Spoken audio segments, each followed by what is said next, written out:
Olá, tudo bem? Estamos começando mais um podcast Educação e Carreira e hoje nós vamos discutir sobre educação, isso mesmo, para onde caminha a nossa educação? Será que no futuro não haverá escolas e faculdades nos modelos que temos hoje? E o professor, como que vai ficar? Será que é uma profissão que será substituída por máquinas ou pelo Google? Esse modelo educacional, da forma que nós vemos hoje, sempre existiu? Estas e outras dúvidas serão discutidas hoje aqui e para nos auxiliar nesse processo nós vamos conversar com o professor Osíris Bastos. O professor Osíris formado em Economia pela FAI, mestrado em Educação, pela Universidade Tuiuti do Paraná. O professor Osíris também é formado em Marketing, licenciatura plena, e aí quase 35 anos de experiência na educação, já tendo trabalhado como professor, como coordenador, diretor, tanto na escola, tanto na educação básica, quanto na educação superior. Nos últimos anos, a maioria na educação superior. Professor Osíris, muito obrigado pela tua disponibilidade em vir aqui. A primeira pergunta que eu te faço é, esse modelo escolar que nós temos hoje, com uma quantidade de alunos, numa sala de aula, matérias específicas, pré-determinadas e professores que dominam essas matérias, sempre existiu? Olá, Murilo, tudo bem? Obrigado pela oportunidade de estar aqui. E já respondendo, não é que sempre existiu, isso foi herdado, isso foi criado a partir da Revolução Industrial Brasileira, que aconteceu de uma maneira um pouco mais tardia do que a Revolução Industrial Europeia. A Revolução Industrial Brasileira, nós podemos dizer que ela aconteceu no início do século XX, onde tudo acontecia em torno de um modelo industrial. Então, existiu uma sala de aula com as cadeiras posicionadas, um professor lá na frente, ensinando um grupo de alunos, e o professor supostamente era detentor do conhecimento, e sobre um projeto pedagógico, ou seja, houve sim uma herança da Revolução Industrial Brasileira, esse modelo de escola que nós tínhamos aqui até o início da pandemia. Por quê? Se vocês notarem, o que eu sempre faço análise, a indústria foi a primeira que comprou tecnologia e hoje nós temos a indústria de automação, nós temos todo um formato industrial onde permite um maior nível de produção e uma maior qualidade. A agricultura e a pecuária também tiveram a aderência da tecnologia através de insumos, através de tantas questões do campo, não é verdade? Que hoje o campo produz no mesmo espaço muito mais do que produzia antes, em função da entrada da tecnologia no campo. A escola foi aquela que se recusou a investir em novas tecnologias educacionais. Foi a última que aceitou a tecnologia. Então, nós ficamos com um modelo padrão de presencialidade, de professor e de sala de aula e de aluno ensalados, onde a nova tecnologia educacional entrou muito depois. Eu acho que, respondendo você, esse formato foi uma herança da Revolução Industrial e, por algum motivo, a educação demorou demais para incluir a tecnologia no seu processo. Teve que vir uma pandemia, uma lamentável pandemia, para que não houvesse outra saída senão colocar esses alunos através de plataformas e investimentos em mídias educacionais. E claro, Osíris, é importante contextualizar que quando a gente fala de educação, a gente está falando de uma forma geral, de uma regra geral. Com certeza existem instituições educacionais que já há algum tempo investem em tecnologia, investem em novos métodos, metodologias avançadas de aprendizagem, mas quando a gente fala em educação, a gente está falando num modelo geral e estamos falando de educação básica e educação superior também, Osíris? Inclusive, é interessante que muitos brincam que se alguém tivesse sido congelado e ficasse aí os últimos 80 anos, de repente congelado, e voltasse hoje, mas voltasse dentro de uma sala de aula, talvez ele não perceberia que o mundo mudou, né? Se ele fosse num hospital, se ele fosse numa indústria, ele veria, mas numa sala de aula ele veria, opa, tá tudo igual, né? Tem até piadinha, né? Fazem até piadinha com essa, vamos dizer assim, com essa falta de resposta da educação. A gente vê em todos os setores, se você fizer uma análise do setor da informática, o quanto a inteligência artificial, os sites de busca, o quanto não houve uma evolução a partir da entrada da tecnologia nesses setores. Se você pegar algumas teorias, por exemplo, a teoria de Malthus, que dizia que a população crescia em ordem geométrica e a produção de alimentos em ordem aritmética, ou seja, o mundo estaria fadado à fome. Entrou a tecnologia no campo, há um superávit de produção de alimento enorme. Se há gente passando fome, é outro assunto, é distribuição de renda, mas não é a produção de alimentos, né?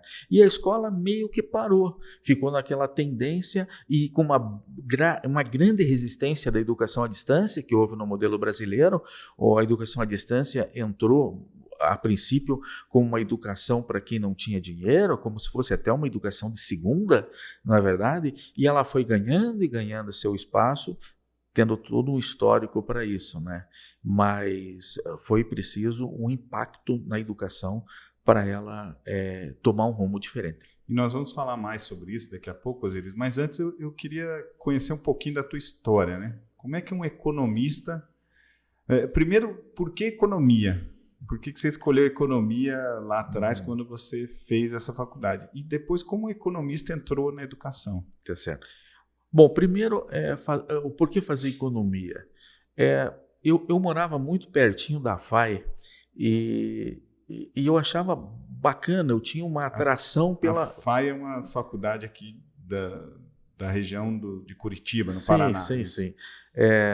Exatamente, na época ela era a Faculdade de Administração e Economia, hoje é um centro universitário, e renomada, e eu tinha muita atração por essa ciência e economia, um pouco influenciado pelo meu pai, que também é formado em economia. Então lá em casa, na verdade, já tem mais uma geração formada em economia depois da minha, então já estamos na terceira geração.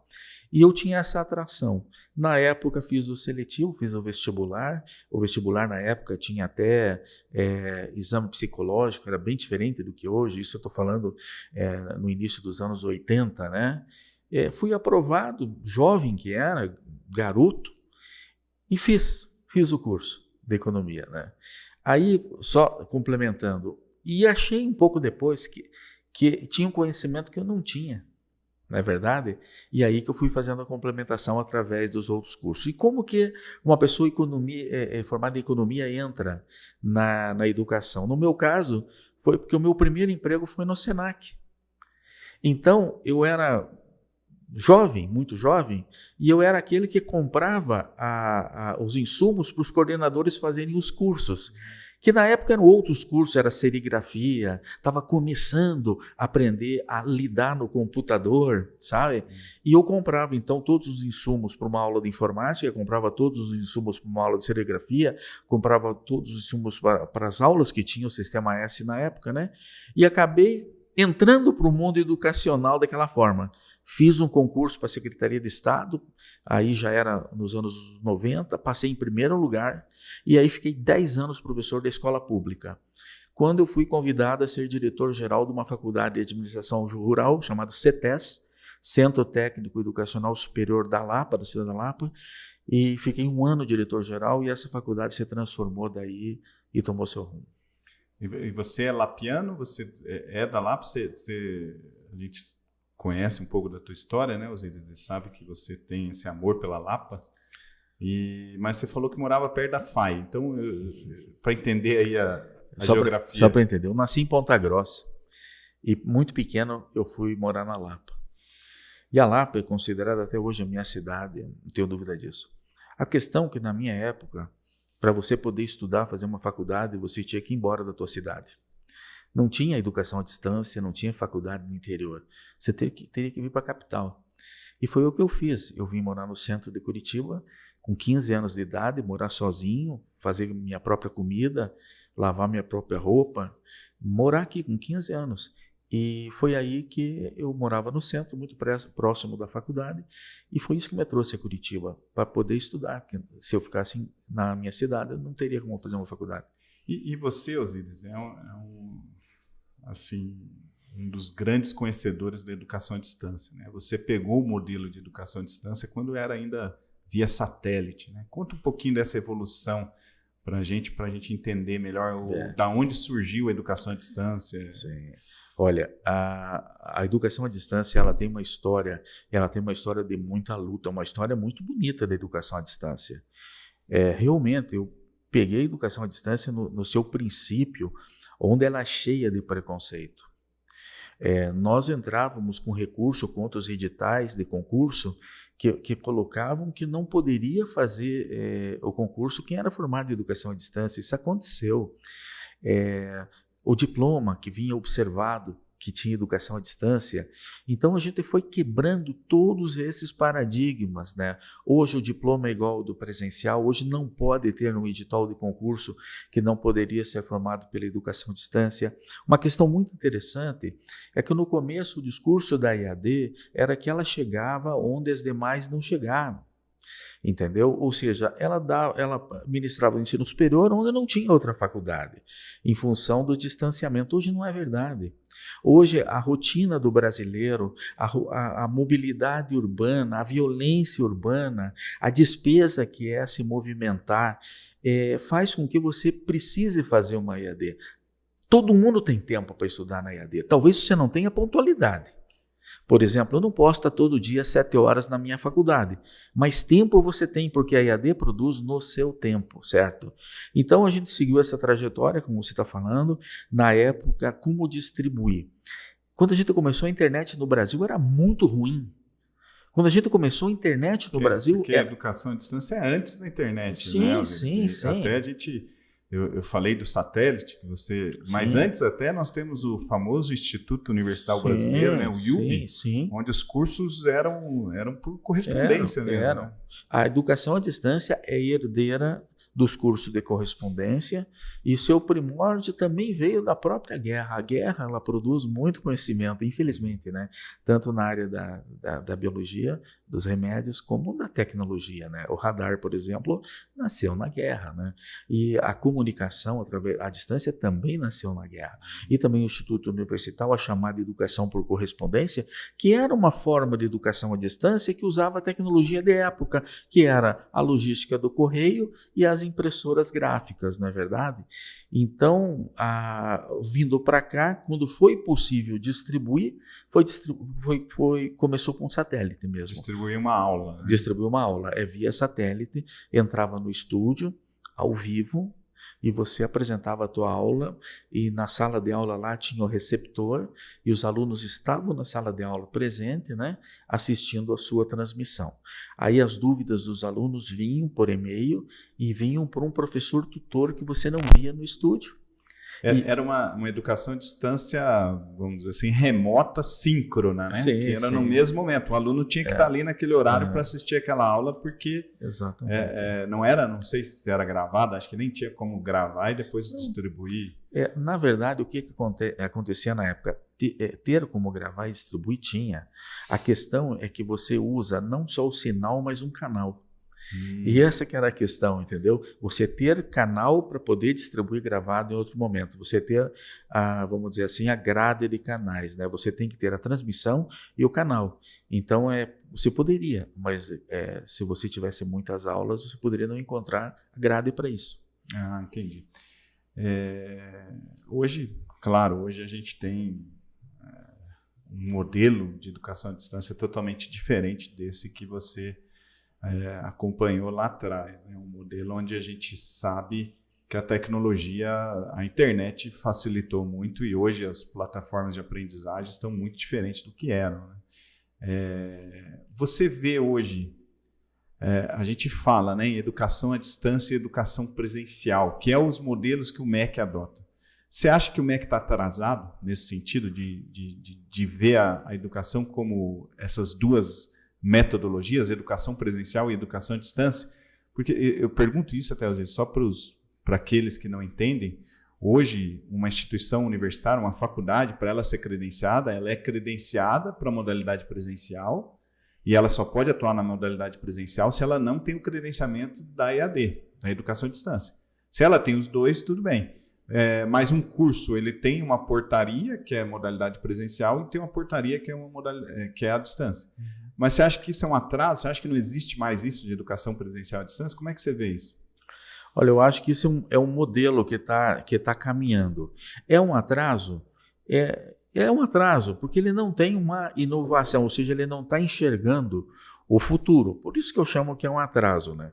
Tem um atraso também de exigir que tenha uma prova presencial, isso é um absurdo. Hoje uma prova, uma avaliação, uma prova na plataforma é muito mais competente que uma prova presencial.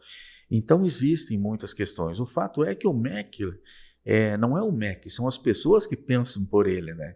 Existe um atraso sim, mas também já não é um atraso tão grave como era antes, né? Já vem caminhando algumas inovações, algumas pressões para que seja modernizado. Tem que ser. No caso de credenciamento IAD, onde se fala do blended, né, na verdade, que pela tradução em inglês seria misturado, mas na verdade não é combinado, não é verdade? E existe um atraso, mas eu acho que é um atraso que vai ser alinhado muito em breve, sabe? Não chega a ser uma crise no momento. A gente tem, né, hoje muitos educadores falam em educação híbrida, outros falam em blended learning, né, que é a aprendizagem combinada, e eu já vi alguns professores até falarem que é diferente, né, a educação híbrida é uma coisa, sim, o blended learning é outra, e o blended learning, que é a aprendizagem combinada, ela combina então a educação remota, a educação à distância com o ensino presencial, e pega o melhor de cada um e aplica para o aluno, né? Você acha que o futuro é esse? Combinar, sempre trabalhar essa combinação da educação à distância com a educação presencial? Tenho certeza que sim. Eu tenho certeza que sim. E agora, principalmente, eu já estou enxergando o pós-pandemia. A verdade é que a tecnologia, quando entra, ela nunca mais vai embora. Seja na indústria, seja na agricultura, ou seja na educação. A pandemia colocou os alunos, até eu quero observar de maneira remota nesses últimos 2 anos, e eu tenho 2 observações que eu acho muito importante fazer. 5,5 milhões de alunos não têm acesso à internet, ou seja, você coloca o aluno de maneira remota, mas o aluno não está remoto, porque nesse país tem lugares que a internet pega muito mal, tem famílias que têm um único celular, celulares com crédito. Teve muita gente que ficou numa situação bem delicada, né, nessa questão remota, sabe? Mas colocaram numa situação remota e socorreu a educação nos últimos 2 anos, certo? Então, eu vejo que isso não volta mais, a questão da aula presencial tradicional não volta mais, porque uma coisa, tem um pensador alemão que todo mundo conhece, é o Karl Marx, ele tem uma teoria muito linda chamada omnilateralidade, que ele diz que o homem tem várias dimensões. Quais são as dimensões? Por exemplo, o Murilo é um profissional, é um trabalhador, é um pai, é um marido, é um filho, ele tem sonhos, ele também tem frustrações, então ele é omnilateral. O nosso aluno, ele vinha sendo trabalhador e estudante. Aí ele saía de casa, o filho estava dormindo, voltava em casa, o filho estava dormindo. Ele estava inserido numa máquina. A pandemia colocou ele num ritmo onde ele continuou sendo trabalhador, continuou sendo estudante, ele continuou frequentando a família, ele continuou tendo suas outras relações de vida e ele gostou disso. Ele viu que ele não precisa se escravizar para ser simplesmente aluno. Então, e outra coisa, o professor teve que se formar mais do que aquilo que ele sabia fazer, que era o dispositivo lá na frente. Então, hoje, a biblioteca virtual, que é você levar uma grande biblioteca atualizada, revisada para dentro do teu celular, professores capacitados, você poder ter uma resposta de um tutor aonde você estiver. O aproveitamento do tempo, eu sempre falo isso, o tempo tem, talvez você não tenha pontualidade, tempo tem, todo mundo tem tempo. Então a mulher que tinha 3 filhos e não podia estudar, hoje pode, porque ela pode estudar a seu tempo. Então, esse mix de aprendizagem, esse mix de possibilidade, de você ter sim um professor lá na faculdade, de você ter sim um tutor para te responder, de você ter sim um material didático competente, isso não sai mais do projeto, porque isso ajuda demais a tua produção, a tua aprendizagem aumenta muito. Ou seja, é uma questão até de competência. Se nós buscamos a aprendizagem do aluno, esse mix de aprendizagem possibilitado pela combinação do que você tem de melhor, é inegável que é o caminho. Osíris, agora falando um pouquinho mais de educação de uma forma geral, né?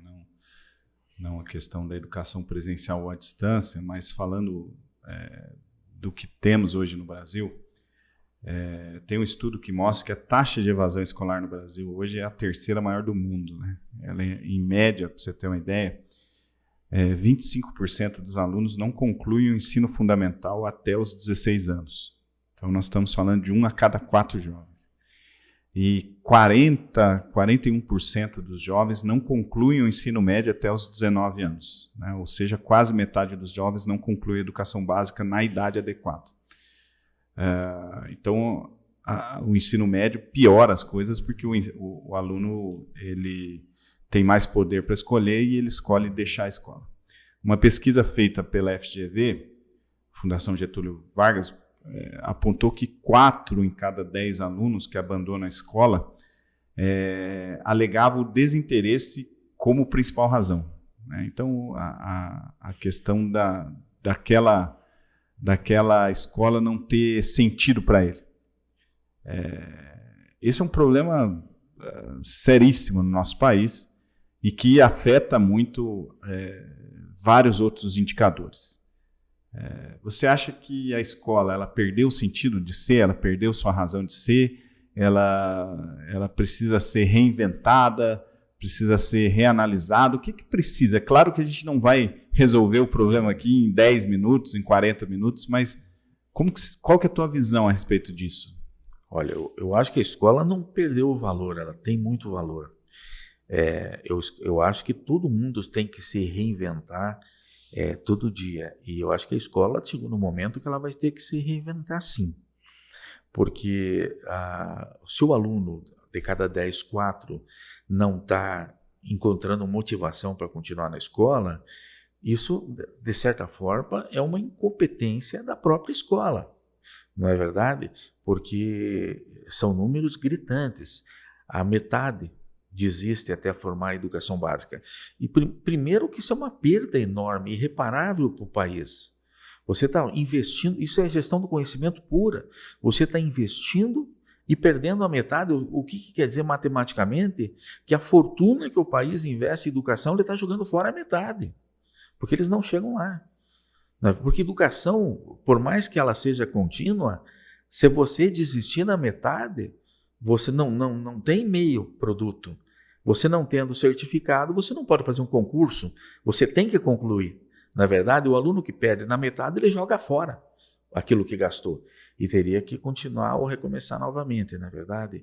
Eu acho o seguinte, a escola vai ter que se reinventar, os conselhos de pais, de professores vão ter que sentar, eles vão ter que traçar objetivos mais claros, currículos mais elaborados.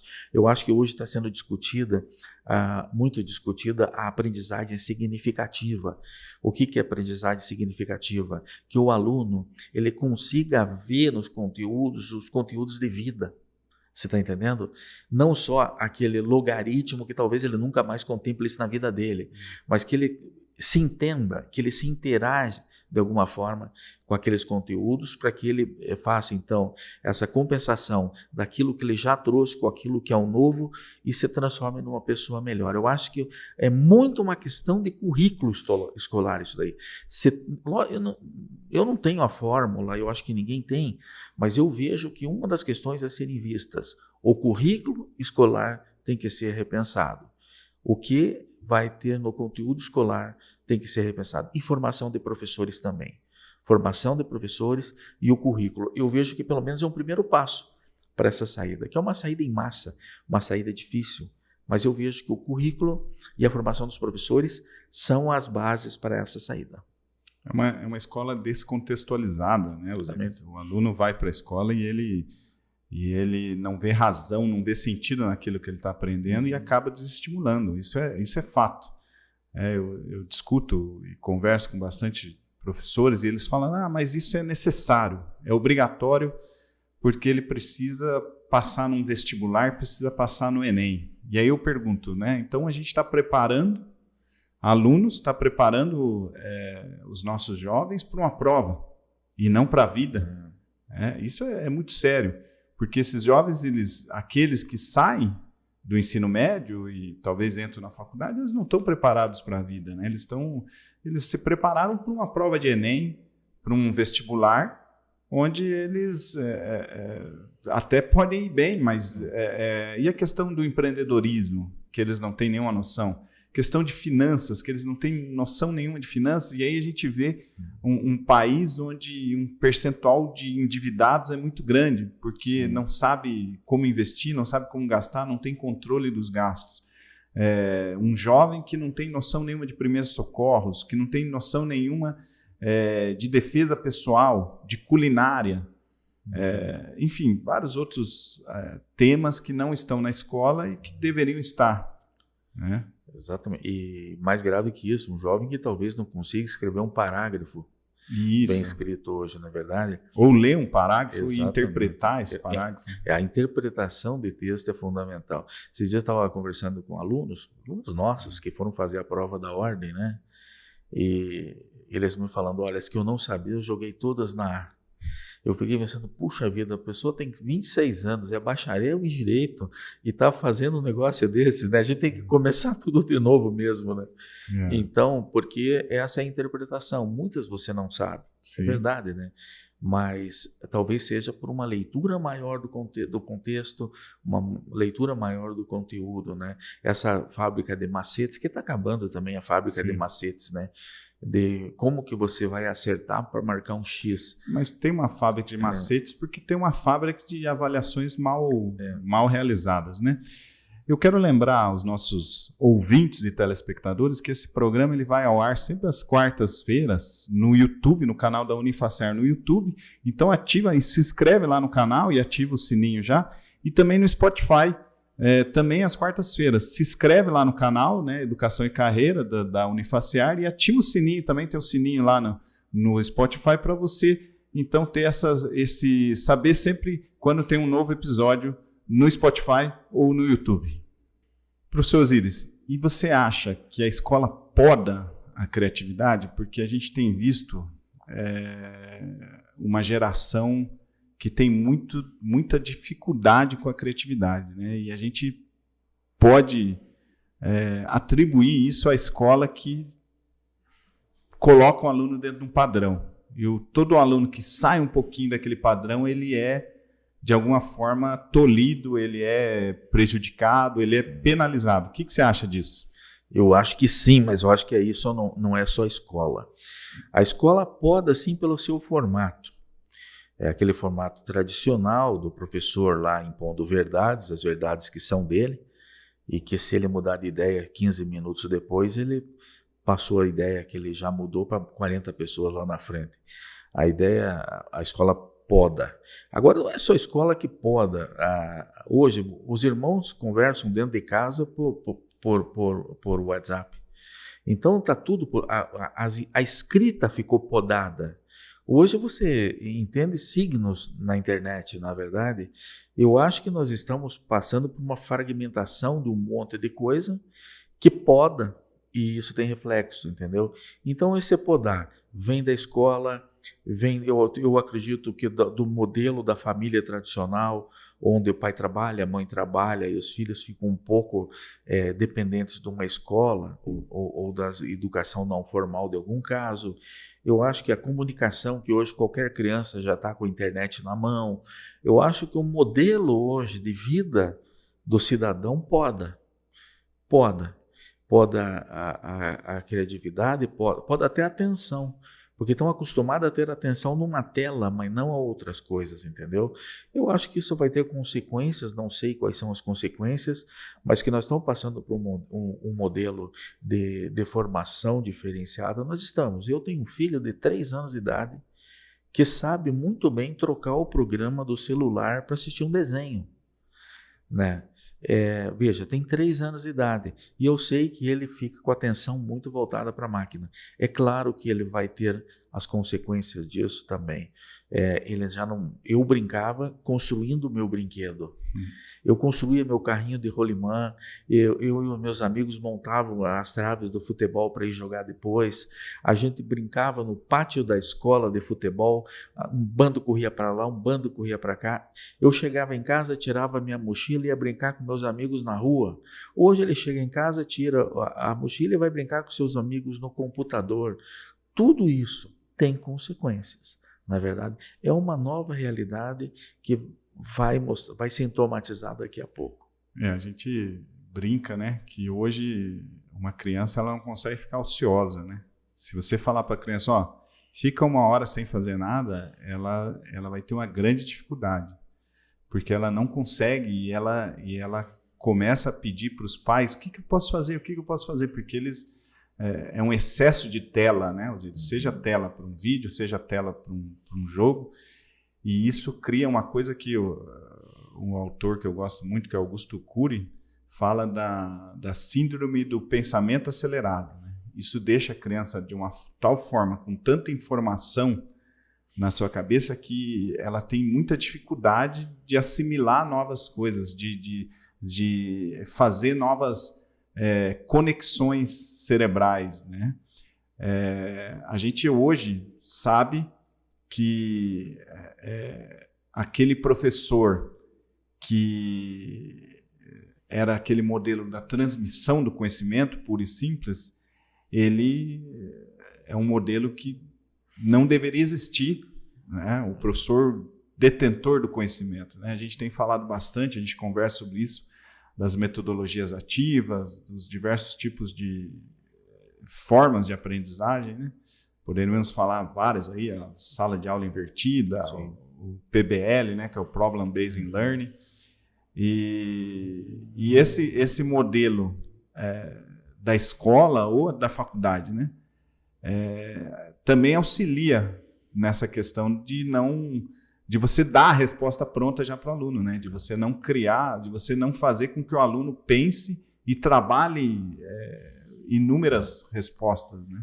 Eu achei muito interessante, na última semana, nós tivemos um seminário da Associação Brasileira de Educação à Distância, que eu participei, inclusive, e os professores estavam discutindo a metodologia ativa para um aluno passivo. Não é verdade? Então, é um grande desafio para a escola.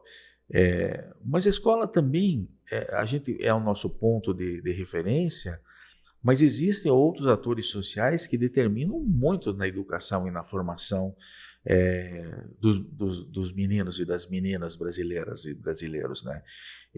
Que são a mídia, os ídolos, o esporte, a associação de bairros, a comunidade onde é inserido, a família.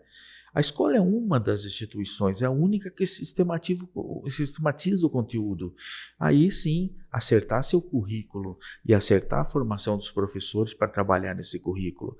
Mas todas as instâncias sociais hoje estão comprometidas.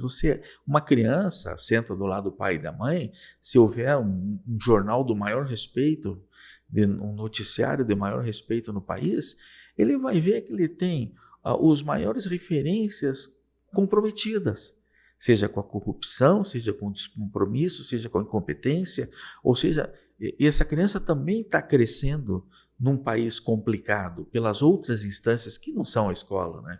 Eu acho que é um contexto muito grande, muito veloz que nós estamos passando aí, que eu acho que nenhum de nós está dominando. A gente está tentando passar por ele como se você estivesse nadando num rio muito caudaloso, está todo mundo passando de braçada, mas não tem aquele que pare, pense e domine. Eu não vejo isso. Não, com certeza. E quando eu puxo para a escola, né, é importante falar, parece que eu estou jogando na escola toda essa problematização, mas eu compreendo e concordo contigo dos atores que atuam na educação das crianças.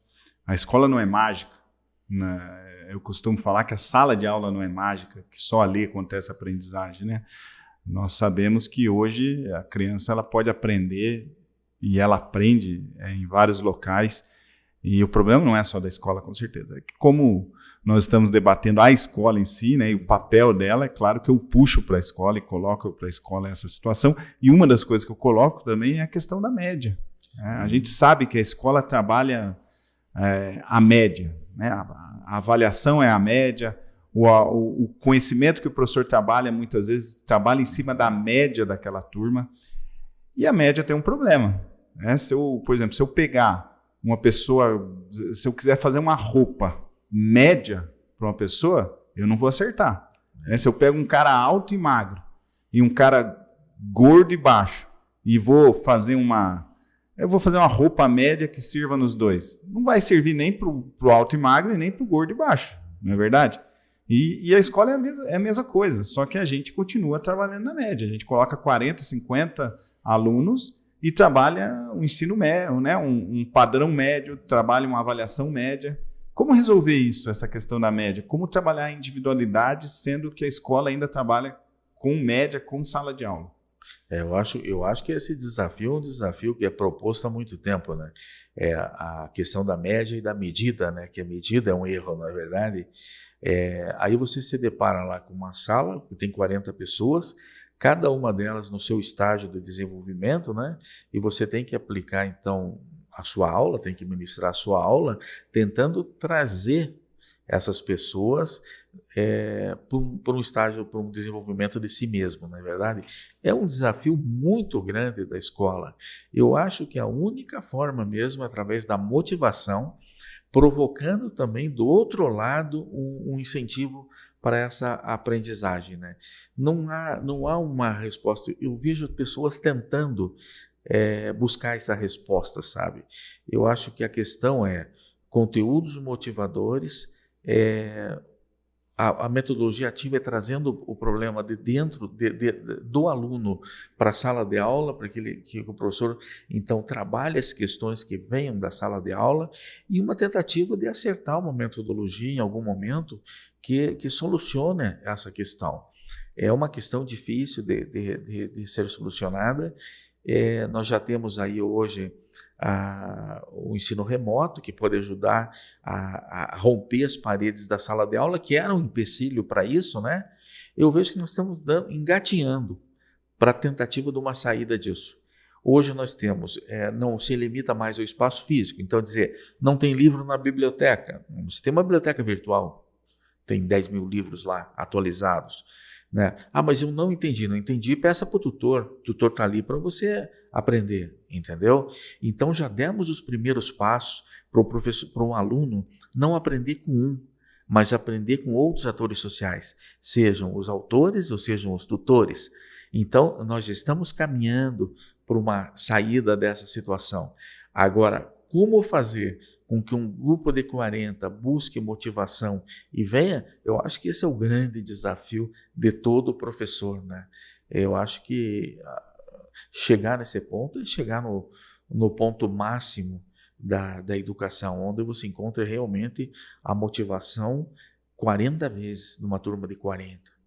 E adiciono a isso, né, Osíris, a questão da tecnologia facilitar isso. Porque antigamente nós não tínhamos a tecnologia para individualizar as pessoas, e hoje a tecnologia individualiza. Né? Hoje nós temos, por exemplo, um Netflix, onde eu consigo escolher o filme que eu quero assistir, e não mais ter que assistir um filme que a Rede Globo colocava na segunda-feira como tela quente, onde todos tinham que assistir.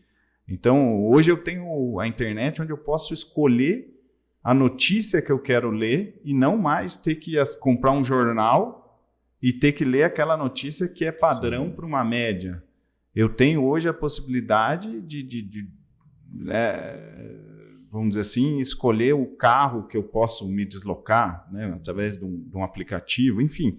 É uma série de coisas e a tecnologia hoje consegue, né, individualizar, verificar que nível que aquele aluno está. Será que ele está num nível melhor ou menor do que outros alunos e dá para aquele aluno um problema mais complexo ou mais simples conforme o nível que ele está, né? Essa questão da tecnologia, ela ajuda nessa individualidade, né, Osiris? Ela ajuda e a gente fala de um aluno, todo aluno tem seu dom. Então, você gosta muito de uma disciplina, por exemplo, de história e é muito bom em matemática, ou você gosta muito de uma disciplina como geografia e odeia física, entendeu? Então, o aluno também se desenvolve mais onde ele tem tanto a vontade de aprender, porque ele gosta, quanto a máquina. O que é a máquina? O cérebro desenvolvido para aprender aquilo. Porque todo mundo pode aprender. Agora, é verdade que quando você tem habilidade para aprender, você aprende com mais velocidade. Então, por exemplo, você estudar física, eu estudar física, por exemplo, eu posso até aprender física, mas eu vou aprender com menos velocidade do que uma pessoa que tem todo um dom para estudar física, na verdade. Isso vem um pouco do organismo da pessoa. Você tem 40 pessoas diferentes lá na tua frente, né? Então, além de você ter que desenvolver essas pessoas, você tem que ver que você multiplica essa obrigação pelo número de disciplinas que você tem. Porque quando você inverte matemática, vai ter uma parte da turma que vai super bem e uma parte que odeia, que não vai bem. Odeia porque tem dificuldade. Odeia só porque tem dificuldade. Agora, a hora que vira e vai para o português, vai ter outra capela ali naquela turma que vai escrever muito bem porque gosta e, de repente, o que vai bem em matemática não vai em português. Entende? Isso vai tudo até da questão biológica da criança, que é provado que você tem um desenvolvimento cerebral para uma atividade que não é idêntico para outra atividade, e também da motivação de você desenvolver essa máquina dentro da sala de aula. A questão que você tem 40 indivíduos e você tem várias propostas que são as suas disciplinas. Como é que você vai fazer que 40 vezes cada proposta é o grande desafio da escola, né? A gente sabe aí que tem uma reforma, né, na Base Nacional Curricular Comum, onde a ideia é um novo ensino médio ter linhas de formação, mas hoje ainda os alunos todos são obrigados a ter todas as disciplinas. Você não pode escolher qual disciplina que você quer e qual que você não quer, né? Então isso ainda não acontece. Talvez no futuro a gente vai ter uma individualidade melhor, linhas de formação, escolher conforme o seu interesse, né? E uma coisa uma provocação que eu fiz aqui no início é se o professor seria substituído por uma máquina ou pelo Google, né? Eu vou deixar para você responder. Eu tenho a minha resposta também, mas você acha que o professor vai ser extinto? Não. Não. Eu acho que o professor não vai ser extinto. Eu acho que o professor ele tem que ser um professor, um grande mediador. A questão é ele ser capacitado para ele mediar todas essas mídias que tem, seja a internet, seja as bibliotecas virtuais, seja o conteúdo, seja a fonte de informação, seja a própria aula presencial, que eu também acho importante essa exposição, até porque essa exposição causa uma socialização das pessoas. O ambiente acadêmico é fundamental, o ambiente escolar é fundamental. Lá na escola, brincar no recreio é muito bom e ajuda. Na faculdade, tomar um cafezinho na cantina com os teus amigos ou um chopinho depois da aula é muito bom. Esse ambiente é muito bom e não pode sumir. E o professor, ele, no meu ponto de vista, continua sendo uma profissão sim em transformação, mas continua sendo o mediador do conhecimento, continua sendo a figura que se preocupa com a educação daquela criança, daquele adulto.